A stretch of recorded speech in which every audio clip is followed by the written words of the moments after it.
Giovanni Veronesi, una trilogia sull'amicizia sarà possibile come quella sull'amore?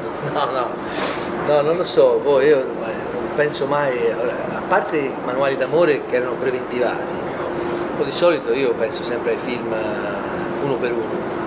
Adesso penso che mi fermerò un po' perché ho fatto 2 film in 2 anni e quindi ho voglia di stare un po' fermo, di pensare, di guardarmi un po' in giro, guardare cosa fanno gli altri, è bello. Con 6 donne come questa è difficile avere amicizia, altro che non soltanto Bagastani. Sì, non è solo un fatto di bellezza fisica però, penso anche a prescindere da quello, perché in realtà anche De Luigi è un belloccio, quindi anche essere amici di De Luigi per delle donne potrebbe essere faticoso. Come c'è finito in Salento? Diciamo che nel film ci finisce perché si sposa, lo dice la storia, e poi si lascia con la moglie che era salentina e rimane lì, diciamo, intrappolato a fare l'avvocato a Trani, che è una città di foro, per cui rimane lì e conosce, come al solito chi abita in una città da straniero conosce tutti gli stranieri di quella città, no? E anche lui conosce ad esempio Letizia Castà, che fu un personaggio di una francese che viene da Trani. I suoi set, diceva, sono set dove ci si deve divertire di base. Sì.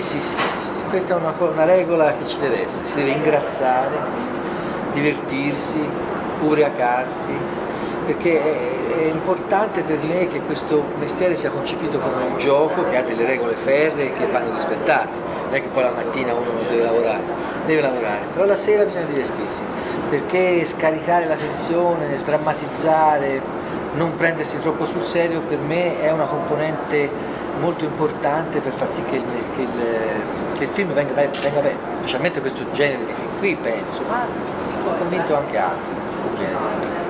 Una cosa importante da queste parti, la questione del Veneto come set cinematografico. Ha parlato della Puglia, ha detto che ha trovato una film commission all'altezza.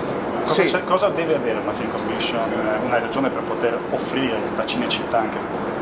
Ma guarda, la film commission pugliese, che si chiama Apulia Film Commission, è efficacissima, non tanto per i soldi che elargisce, perché poi alla fine questi 200.000 euro che ci hanno dato a noi sono neanche un decimo di quello che costa il film, per cui non è tanto quello, ma è la logistica con cui li danno e come li danno, perché ti accolgono nella regione come se fosse un'enorme cinecittà, cioè la Puglia intesa come grande set, quindi dislocati in ogni posizione, in ogni città della Puglia dei location manager, un archivio di location, bellissimi alberghi dove fare alloggiare tutti i tipi di artisti, sia che venga Robert De Niro sia che venga l'attrezzista, cioè tutti i tipi di location per risparmiare, per girare in modo lussuoso, cioè hanno capito che cosa significa fare il cinema. Evidentemente le persone che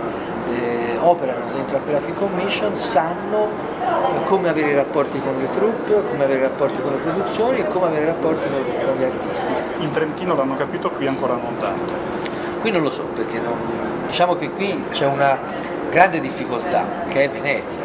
Girare a Venezia è molto costoso, molto difficile perché della logistica della città, però sarebbe molto bello se ci fosse una film commission che intuisce come far sì che Venezia potesse diventare un set cinematografico senza quei costi e quindi mettere a disposizione delle barche che possano portare i materiali, insomma la logistica di un movimento all'interno della città sarebbe fantastico, perché sennò a Venezia continueranno a girarci soltanto gli americani, le pubblicità, perché quelli che hanno i soldi.